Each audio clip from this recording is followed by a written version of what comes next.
বিভ্রান্তির সৃষ্টি হতে পারে। আমরা খুব পরিষ্কার করে বলছি যে নির্বাচনের ট্রেনটাকে চালু করতে হবে। নির্বাচনের ট্রেনটাকে চালু করলে যেগুলো থাকবে না। ইতিমধ্যেই আজকে পরিষ্কার করে দেখা যাচ্ছে যে বাংলাদেশে আমাদের নমিনেশনের পরেই দেশে একটা নির্বাচনে হওয়া উচিত এবং বেশিরভাগ ক্ষেত্রে দেখা যাবে যে আপনার এগুলোতেই তাদের যে দাবি দাওয়াগুলো সেগুলো সেই জন সমর্থন পাবে না এবং এই দাবি দাওয়াগুলো দেওয়ার অর্থই হচ্ছে তারা প্রমাণ করছে যে তারা দুর্বল। নির্বাচনে আসতে ভয় কেন? নির্বাচন হোক, নির্বাচন জয়লাভ করে তারা তো এমনিতেই সব নিয়ে যেতে পারে, তাই না? তো আমরা সেই যে ফেয়ার একটা ফ্রি নির্বাচন হোক, সেই নির্বাচনে আপনার প্রমাণিত হবে যে কারা এই দেশের জনগণকে রিপ্রেজেন্ট করে, কারা প্রতিনিধিত্ব করে, সেই প্রমাণিত হবে। অবশ্যই আপনার গণতান্ত্রিক ধারা চালু হবে। Thank you. আসসালামু আলাইকুম স্যার, আমি লাস্ট প্রশ্ন স্যার, আমি এম এস সামাদ, আমি 18 এর জায়গা স্যার। স্যার আমার এখনো বিবাহ হয়নি, আর স্যার আমরা আপনার জন্য কি সবাই মিলে চেষ্টা করব যে আপনার জন্য স্যার আপনি দোয়া করে দিবেন। এটা বলবো কারণ স্যার এখন স্যার বিয়ের বাজারে উঠতে গেলে যখন পাত্রীপক্ষ বলে যে ছেলে কি করে, তখন একটু বলি আর কি স্যার, ভাবসাব নিয়ে যদি প্রতিদিন লাইভ ট্যাগ করি যে আমি একটা টেলিভিশনে কাজ করি, তখন ওনারা আবার বলে যে আর কি করেন। স্যার বিএনপি যদি ক্ষমতায় আসে, এই যে সাংবাদিক বলবার পরও এই কথাটা মোচন হবে কিনা যে ছেলে সাংবাদিকের পাশাপাশি ছেলে একজন জার্নালিস্ট, এই যে জার্নালিস্ট আর কোনো তার কিছু লাগবে না, এই যে স্যার বেতন না পাওয়া, সারাদিন সবার খবর রাখি, এটা কিন্তু একটা ইন্টারন্যাশনাল ইস্যু।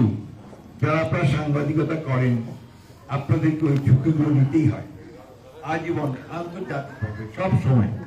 আপনি দেখেন গাজার যুদ্ধে কতজন সাংবাদিক নিহত হয়েছে, শহীদ হয়েছে। ঠিক একইভাবে আমরা প্রত্যেকটি আন্দোলন, প্রত্যেকটি দেশের কাজের সময় আপনার এই বিষয়গুলো সাংবাদিকদেরকে ঝুঁকি নিয়ে কাজ করতে হয়। আপনি যেমন বলছেন যে সাংবাদিকদের এই সমস্যা, আবার আমি দেখেছি আমার অভিজ্ঞতা আর কি, যে অনেক বীর বাজারে অনেকে আবার ভালো সাংবাদিকদেরই পায়, সে ভালো পাত্র হিসেবে দেখা হয়। আর আপনি যেটা বলছেন, আমি তো আজকাল ঢাকাতে দেখি বহু সাংবাদিকরা খুব দামি দামি গাড়ি চালান এবং ভালোভাবেই থাকেন। এটাও আছে, আবার ওই দিকটাও আছে। সুতরাং আপনি হতাশ হবেন না, আপনি দেখবেন যে আপনি অবশ্যই ভালোভাবে ভালো জীবনযাপন করতে পারবেন। ধন্যবাদ। ভালো ধন্যবাদ। আমি আসলে খুব খুশি হচ্ছি যে আজকে আপনি কিছু প্রশ্ন করেছেন। আবারও নেক্সট টাইম যখন আসবো আবারও আপনাদের সামনে বসবো এবং সেভাবে আমার একটু শব্দ শেষ, প্লিজ একটু আমি মনোযোগ দেওয়ার জন্য বলবো। পরে একটা জিনিস সবসময় আমাদের খেয়াল রাখা দরকার যে আমরা ধরেন যে যার জায়গায় আমাদের একটা প্রত্যাশা থাকে। প্রত্যাশা হচ্ছে যে আমি আপনাদের মানুষ, এই এলাকার মানুষগুলো আমাকে একটু সমর্থন দেবে, এটা খুব স্বাভাবিক। শহর থেকে অস্বাভাবিক কিছু না। এবং আমার অতীত যা বলে তাতে করে বলে যে আমি অন্তত আন্তরিক আমার কাজের ব্যাপারে। আমি কিন্তু আপনার এখানে ওই রাজনীতি করে আমরা এখানে আপনার নতুন বাড়ি গাড়ি তৈরি করিনি, আমরা আমাদের বাপের জমি বিক্রি করে রাজনীতি করেছি। এই বিষয়গুলো মাথায় রাখতে হবে। কিন্তু আপনারা যদি ডিফারেন্সিয়েট করতে না পারি আমরা যে কে কেমন কোথায় কিভাবে কাজ করছে, সেই জিনিসগুলো কিন্তু আমাদেরকে খেয়াল রাখা দরকার আমাদের সকলে। আমি জানি যে আমরা ক্ষমতায় না গেলে আপনাদের কোনো কিছুই করতে পারবো না, কিন্তু রাজনীতি রাষ্ট্রপতির দায়িত্ব যদি আমরা পাই নিশ্চয়ই আপনাদের সামগ্রিক প্রফেশনাল অনেক কিছু ব্যাপারে আমরা কাজ করতে পারবো, তবে আপনাকে সহযোগিতা করতে পারবো, তাই না?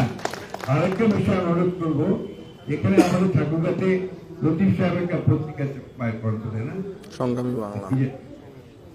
বাংলা। আরেক থেকে লোকাল দুটো ডেইলি পত্রিকা, সপ্তাহের ডেইলি।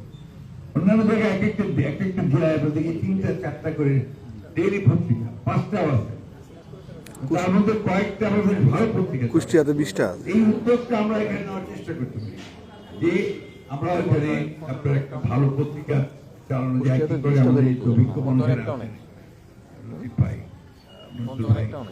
মনোযোগ তারা আছে, তাদেরকে সঙ্গে নিয়ে আপনারা যে একটা উদ্যোগ নেন, আমি সেখানে আপনাদের উদ্যোগে সহযোগী হতে পারি রাজি আছি। আমি আজকে বিদায় চাইব। সব শেষে আমার একটাই অনুরোধ থাকবে, যে আমাকে আপনারা সাহায্য করেন যেন আমি জনগণের কাছে ঠিক মতো রিপ্রেজেন্টেটিভ হতে পারি, পোর্ট্রেট হতে পারি, ফোকাস হতে পারি। এইটুকু আপনারা আমাকে সাহায্য করবেন। ধন্যবাদ সবাইকে। আসসালামু আলাইকুম।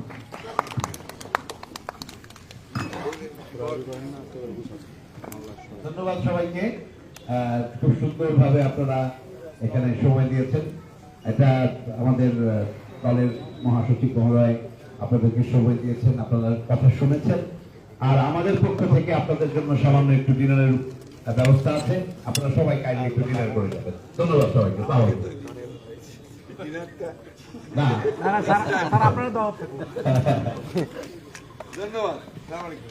দাদা চেয়ার সরাইলাম। সকল সাংবাদিকরা অনুরোধ থাকবে, আমাদের আপনার ব্যবস্থা আছে। আশা করি সকলেই কেউ যাবেন নাকি? ধন্যবাদ।